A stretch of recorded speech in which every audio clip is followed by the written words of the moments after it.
My name is Mark Ellis, and today we are going to talk about a forehand drive.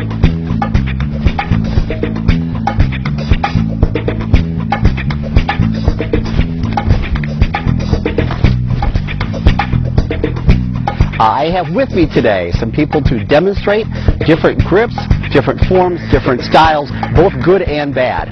To my right is Discraft team member Michael Rayleigh, who is probably the most balanced disc golfer in the world.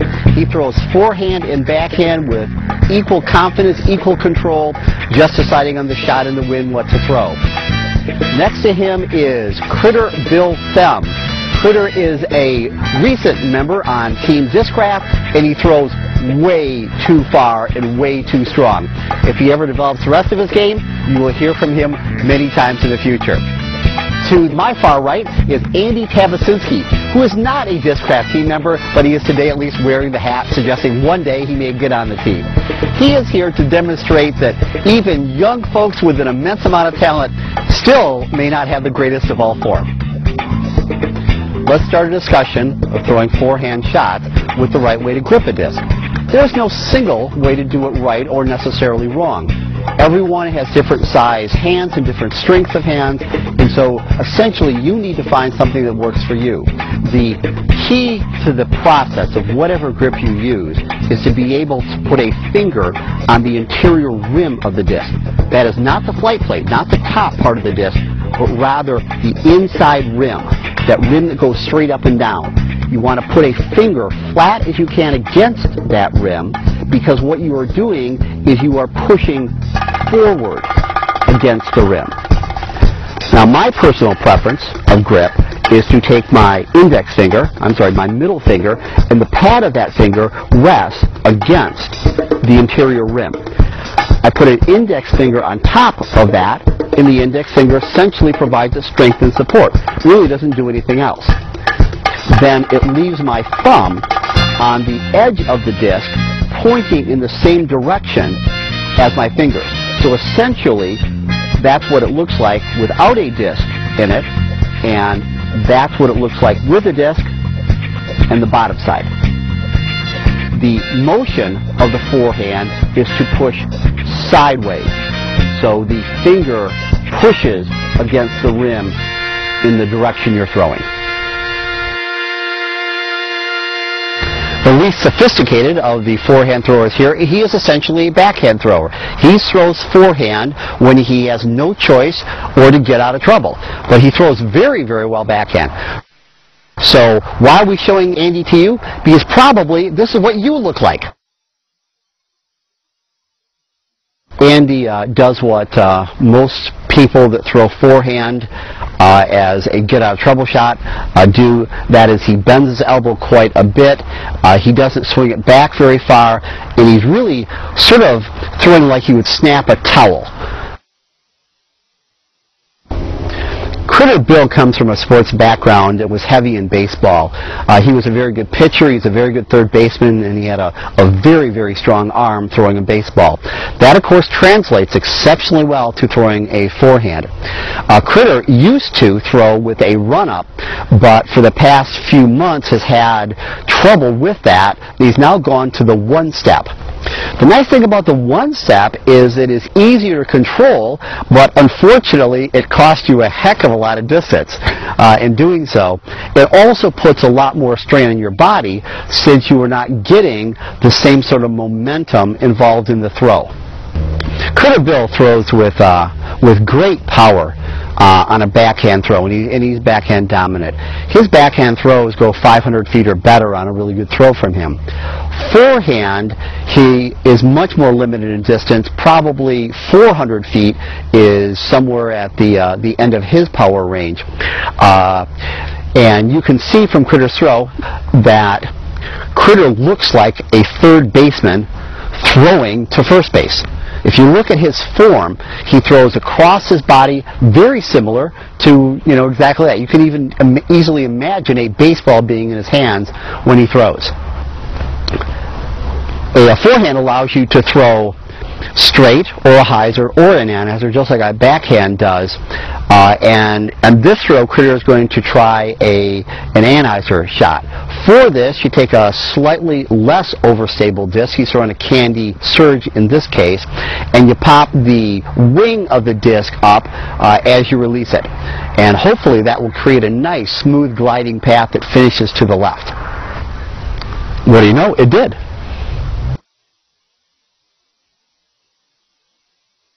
So Mike Rayleigh has one of the best and best controlled forehands in the world.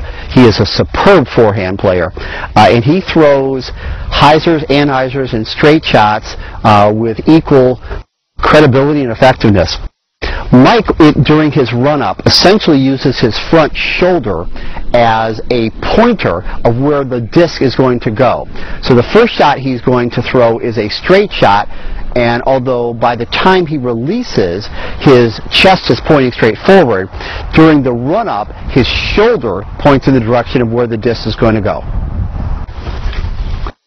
With Mike's game, his power is probably slightly better on a backhand than a forehand, but not hugely so. And really, he picks the choice of forehand or backhand based on the shot and based on the wind and what the hole asks him to do. This shot is going to be an anhyzer, so a shot that starts out to the right and fades to the left. You can see that he points his shoulder to the right, knowing the disc is going to come back strong to the left.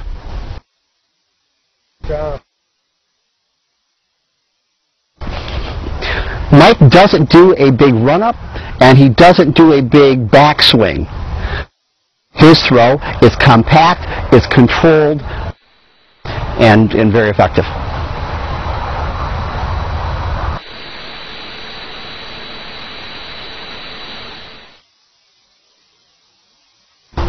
Compared to the throws you just saw forehand, my form varies in a couple ways.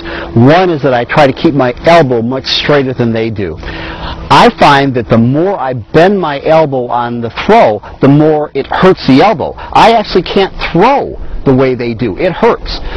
And I know that there are some people that develop long-term elbow problems that way, but as you know, everyone's got a different body.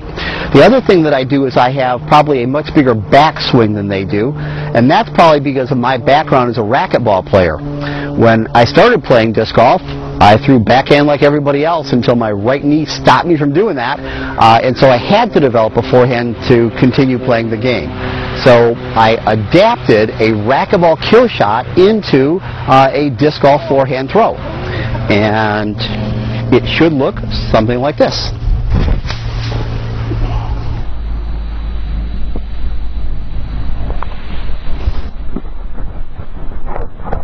On a good forehand, I find that you should have control, you should have balance, and you should have follow through. And it should all operate seamlessly so that you really don't have to put that much power into the shot to get distance out of it. Although I don't see myself on videotape much, I would also suspect that I probably throw much lower to the ground than most people do. In my game, I am forehand dominant. That means I throw almost all shots forehand that are drives off the tee. Probably on an average, once a round, I'll throw a backhand shot. I'm going to throw a couple shots that are anhyzers. And an anhyzer means that it starts out and fades to the left, the exact opposite of what the disc normally would do on a hyzer.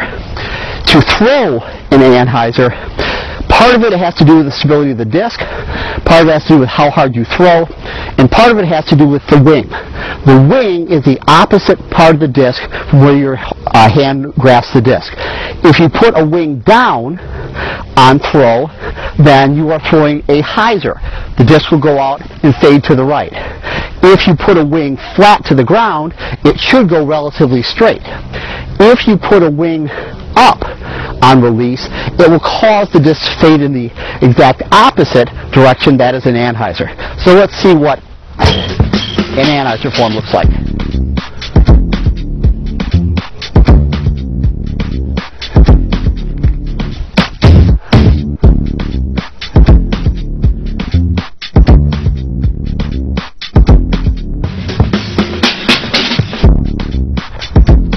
The advantage of a forehand shot is that it generates an amazing amount of speed and distance with very little effort.